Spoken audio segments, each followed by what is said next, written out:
ஐயா, எங்களுக்கு நீதி வேணும். என்னது? நீதி வேணுமா? நீதி? ஐயா பெரியவங்களே, என் புருஷனை பத்தி உங்க எல்லாருக்கும் தெரியும். அவர் யாருக்கும் கனவுல கூட துரோகம் பண்ணவே மாட்டாரு. இந்த புவனேஸ்வரி சொல்றத நம்பாதீங்க. முதல்ல இந்த வழக்கை இங்க நடத்தவே கூடாது. தயவு செஞ்சு சபையை கலைச்சிருங்க. போத நிறுத்த. இது ஒண்ணும் உன் வீடு கிடையாது. இங்க உன் அதிகாரம்லாம் செல்லுபடி ஆகாது.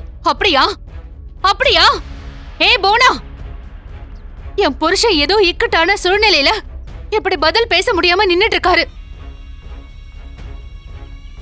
அதுக்காக அவர் குற்றவாளின்னு அர்த்தம் இல்ல.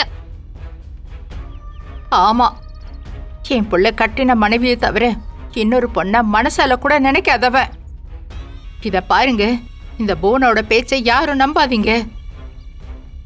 ஆமா, என் அப்பாவை எதிர்க்கிற, அவரை பழி தீக்கிறேன்னு இந்த புவனா ஏதேதோ பண்ணி பார்த்தா. அவரை அசைக்க கூட முடியல. இன்னைக்கு இவர் மேல இப்படி ஒரு கலங்கத்தை சுமத்தி இவரை பழி தீர்த்துக்கலான்னு நினைக்கிறா.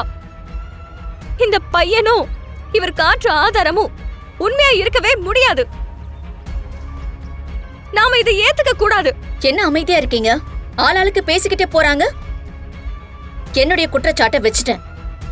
பேச வேண்டியவரை பேசாம மத்தவங்க பேசிக்கிட்டு இருந்தா என்ன அர்த்தம்?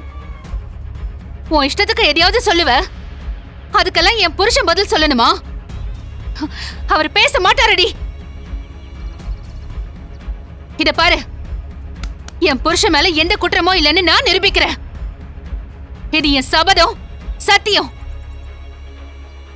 உன் சபதத்தையும் சத்தியத்தையும் யார் ஏத்துக்கிட்டா? அத நீயே வச்சுக்கோ. ஊர் பஞ்சாயத்துல நீதி கேட்டு வந்திருக்கேன். அவங்க பதில் சொல்லட்டும்.